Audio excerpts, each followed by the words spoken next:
Hi there, and thanks for taking a few minutes to learn about spousal and divorcee benefits with regards to Social Security.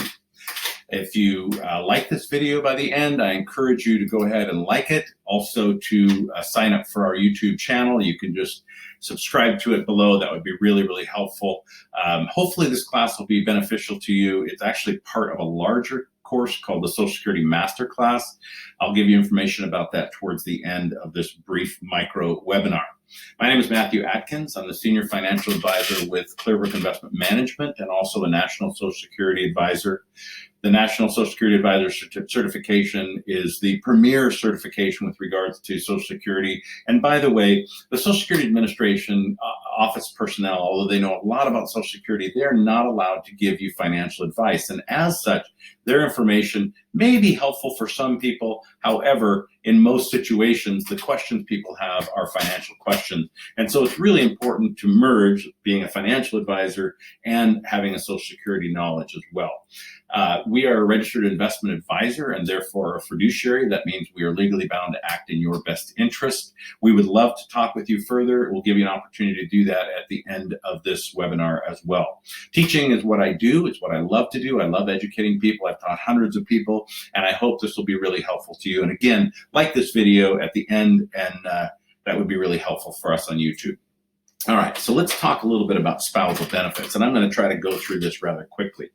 There's a couple of key things with regards to spousal benefits that everybody must know, okay? The first thing is this: they have to be at least 62 years of age.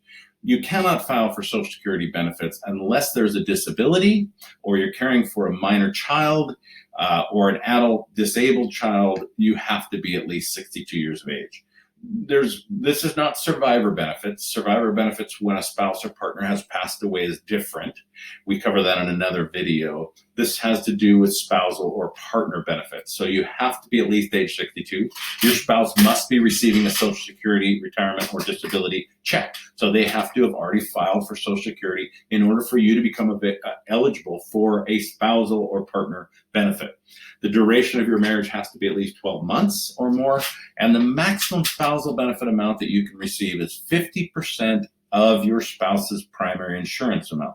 Now, that's not 50% in addition to your own benefit amount. It is 50% as a maximum. Now, you have to be full retirement age. We'll talk about that just briefly in a minute, what that means. And this is always based on your spouse's primary insurance amount, which is the amount they're entitled to at their full retirement age. Okay, so if you decide to start your spousal benefit early, this is a common question that people have. The reduction for starting at the first time you can start, age 62, is going to be 30%. Now, that's not 30% of your spouse or partner's full benefit amount. It's 30% of the 50% that you're eligible to. So let's give an example here. Let's say the primary wage earner benefit amount is $2,500 at full retirement age. If you wait until your full retirement age, and we're going to use age 66 for the sake of illustration, because the people that are aging into Social Security, that's generally their full retirement age. Now, it can be between age 66 and age 70, but we're going to focus on age 66 for now.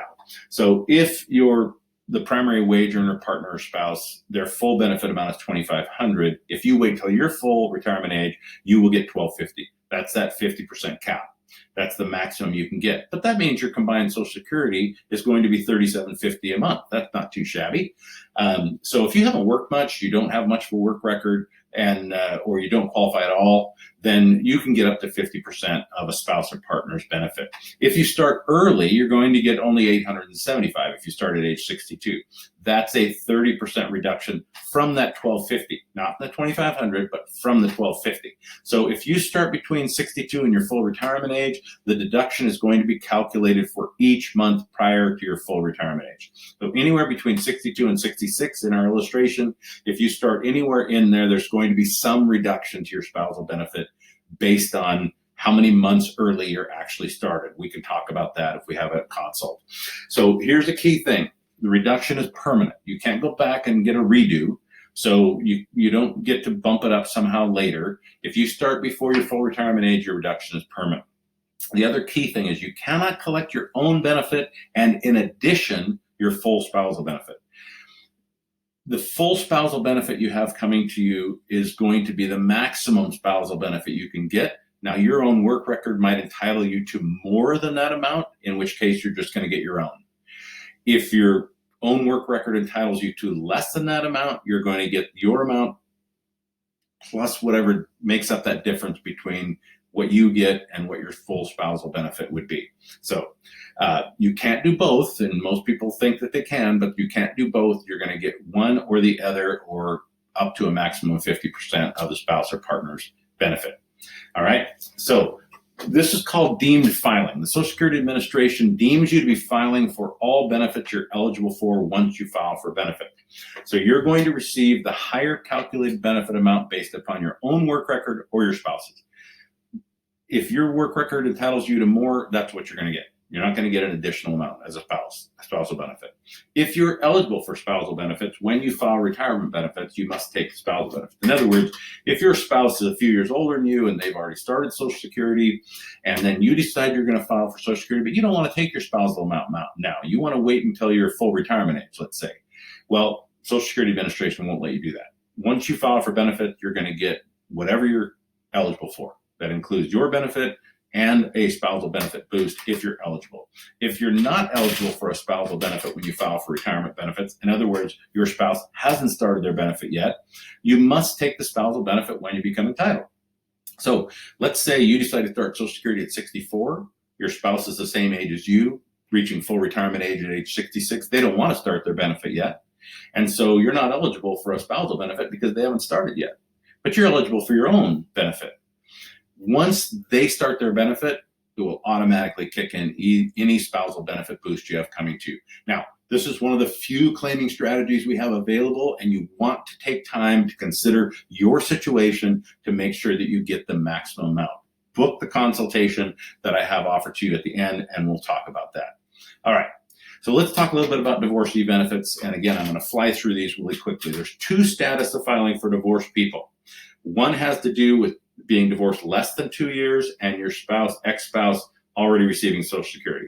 The other has to do with being divorced more than 2 years and your ex-spouse doesn't have to be receiving Social Security yet. Okay, so here's the first one. You have to remain single. You have to be age 62 at least. You have to be divorced less than 2 years. You have to have been married at least 10 years. So you can't go out and marry a bunch of people in the short term and then get benefits off each of them. And in this situation, your ex-spouse must be receiving a Social Security retirement or disability benefit. Or if they're at full retirement age, having filed and suspended. Now, that's a strategy for delaying retirement credits so that they get a little boost as they delay past full retirement age, talked about in another video. So in this situation, again, single, age 62, divorced less than 2 years, married at least 10 years, and the ex has to be receiving Social Security or disability benefits. All right, what's the second version? The second version is what's called independently entitled. Sorry about that, I jumped ahead. Independently entitled divorced spouses, you have to be divorced at least 2 years, not less than 2 years, at least 2 years, remain single, age 62, have been married at least 10 years, but in this case, the ex-spouse does not have to be receiving Social Security benefit. So one has to do with being divorced less than 2 years, the other has to do with being divorced more than 2 years. Still have to be single, still have to be age 62, and your ex-spouse doesn't have to be receiving Social Security benefits for you to claim benefits on your own. Remember this, your spousal or partner benefits, if you start before your full retirement age, they're still going to be reduced. Just because you're divorced doesn't mean you get to skate by that. You're still going to have a reduction in your benefits. Okay, let me help you to take the next step here. I'm going to give you 2 ways to do that. The first one has to do with registering for upcoming webinars. As I mentioned, this is part of a larger webinar called the Social Security Masterclass. Write down that address, search for us, check out our website, clearbrook.com. You can find information on there. That webinar would be really helpful to give you a much more full understanding of Social Security, when and how to file, how to maximize benefit, how your benefits are actually calculated, et cetera, et cetera. So register there. Also, I have some other master classes that you might want to be taking part in. They're called the Job-Free Masterclass, and they have to do with how to live a job-free life. I don't really like the term retirement, and the reason I don't like it is because For most people, they find themselves at that age and they really are not going to retire. They're going to keep working or doing something they love or create a hobby or something that fills their time or watching grandkids or whatever the case may be. So how do you live that job-free life? These 3 webinars can be really helpful. Again, search for us, register, and sign up to do that. The last offer is for you to book a Social Security consultation. Now, most people's situations are unique, and so this can be very, very helpful to people. A lot of people don't really know whether it's going to be in their financial best interest to start early or to start late or to start at their full retirement age. Let's talk about that via phone call. You can simply go to my booking site, and once you do that, you can accept the offer to book a confidential appointment. Let me back up one. On my booking site, clearbrookinvestments.com, booking/confirm. And again, you can go to our website. You'll see a place to do that. You want to go down here to this place, which is to pick your preferred type of meeting. Once you do that, you're going to see an opportunity to book a Social Security consultation for 30 minutes. I hope you'll do that. Again, I encourage you to like this video, subscribe to our channel, register for the webinars, or book a Social Security consultation, or all the above. I appreciate you taking the time this morning, or whatever time it is in your time zone, and hope to be able to be in touch with you soon. Hope you have a great day.